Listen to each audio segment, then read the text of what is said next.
Hey there, Taurus. How are you doing tonight? What am I doing here? These are all wrong. Okay, I'm sorry. Anyways, my name is Sherilyn, and I'm here to do your weekend bonus reading. This one is going to be, well, at least the bottom part at the end, the last where I do the 3 days. That's going to be for Friday, Saturday, and Sunday. I believe it's the 24th, 25th, and 26th of October. However, the top part, I feel like whenever you find it, it's meant for you to find it at that point, right? Kind of timeless, right? We're going to do all signs. This one is for Taurus.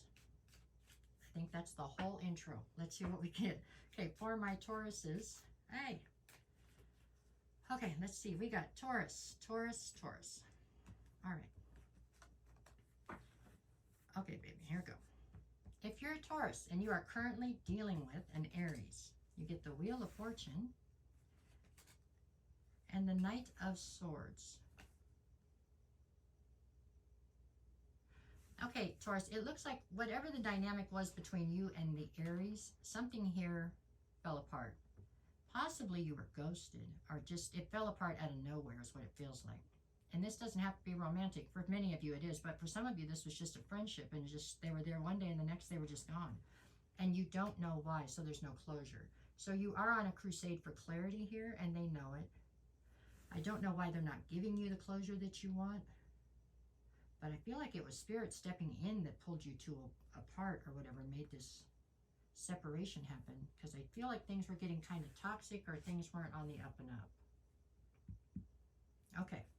If you are a Taurus and you're dealing with another Taurus, or if this is a message from you to yourself, right, your future self to you now, you get the Emperor and the Nine of Pentacles.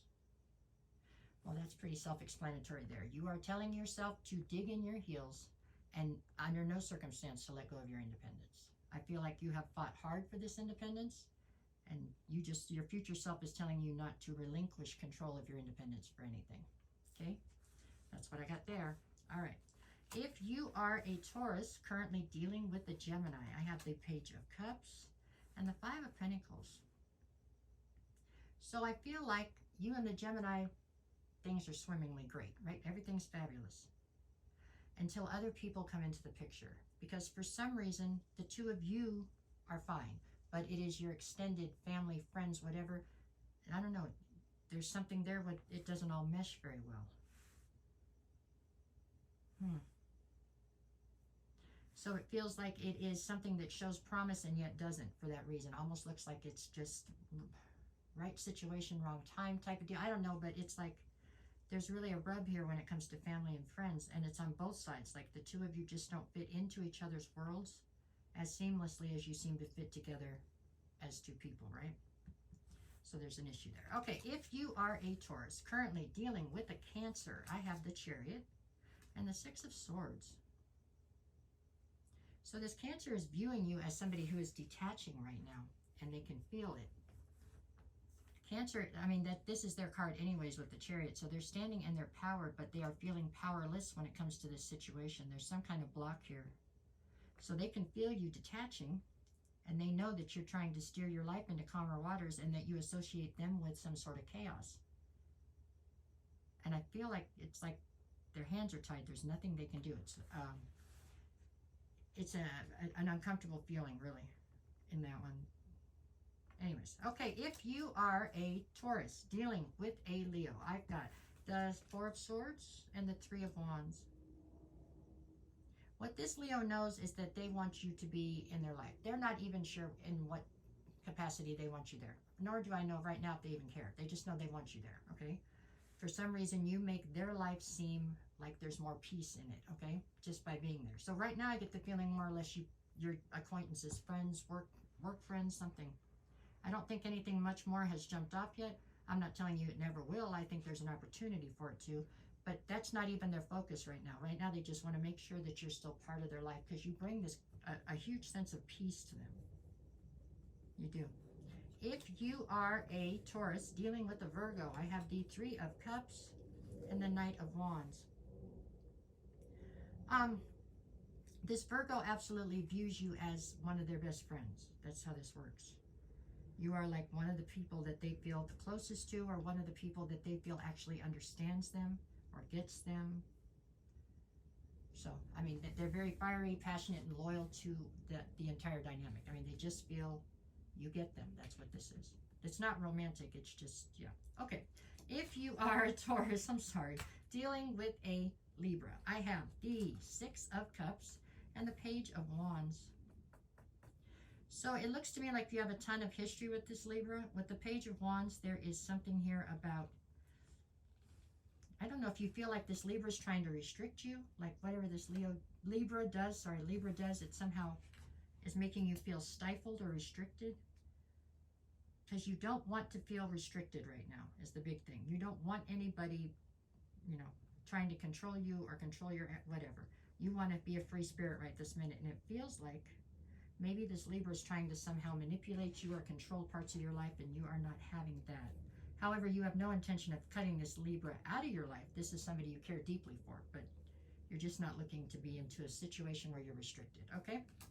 If you are a Taurus dealing with a Scorpio, I have the Ace of Cups and Judgment. Okay, so I get the feeling that you called Judgment on this Scorpio, it looks like to me, and with the Ace of Cups, in this particular picture right here, he's pouring it all out, is what he's doing. And I feel like that's it. I feel like this, you called Judgment on the Scorpio is trying to come back in maybe now and tell you, you know what, it's all going to be different now, it's going to change, blah, blah, blah, and you're like, yeah, no, I'm okay. I'm done. I feel like, that's what I feel like. I feel like you fell for it a bunch of times, and this time you're just not falling for it. Okay, if you are a Taurus dealing with a Sagittarius, I have the Ace of Pentacles and the Hangman. There's some kind of an opportunity that this Sagittarius has brought forward for you. It's like a business opportunity or a hustle, something like that. And you haven't answered yet. I don't know, you're stuck for some reason. You can't seem to, it's a solid offer, but for some reason you're not taking it. You're claiming you're stuck. That's a cop-out. I don't know what the problem is. I'm running out of time, though. If you are a Taurus dealing with a Capricorn, I have the King of Cups and the Seven of Pentacles. The Capricorn is definitely viewing you as somebody who has control over your emotions. Your emotions are very stable, very secure. Right now, I feel like they feel that you're trying to decide how much you want to invest in a situation with them, like you haven't decided yet. If you are a Taurus dealing with an Aquarius, I have the High Priestess and the Page of Pentacles. You're trying to build some kind of new foundation for yourself. It's because you and this Aquarius have had a falling out or gone in separate directions. I don't know. There's some kind of silence between the two of you that's deafening. Like, I don't know. Anyways, if you are a Taurus dealing with a Pisces, I have the Star card and the Knight of Cups. This Pisces wants to bring forward an offer. They're optimistic that you're going to be receptive. For some reason, I don't feel like you are, but you might be. If you're receptive, then this looks like it's a solid offer, okay? All right, Friday, I have the Lovers and the Eight of Wands. Some kind of communication is coming in unexpectedly. And it's not from the person that you have a love situation with. This is from somebody that's gossiping and bringing you, you know, somebody's trying to stir shit. That's what somebody's trying to do there, okay? So just be warned. Okay, Saturday, you have the Justice card and the Empress, see? And Saturday, you're trying to get justice and balance out the scales from whatever this gossipy person did. Sorry, I can only cuss a little. Okay, you're coming through as the Empress on Saturday. On Sunday, you have the King of Swords and the Hierophant. This person on Friday is trying to fill your head with BS and trying to basically cause problems. They're trying to stir stuff up, okay? And they're doing it inside of something that you have a higher level of commitment to. Does not have to be romantic. This could be a friendship that you have a higher level of commitment to. Maybe it's a family member. I don't know, but they're trying to get in your head and for some reason cause problems. No doubt out of jealousy, right? But at any rate, just as long as you're aware of it going in, maybe you can sidestep it, right? I hope. All right, there we go. No matter what the cards say, have the best weekend you possibly can, and I hope this somehow helped. All right, take care. Click, click.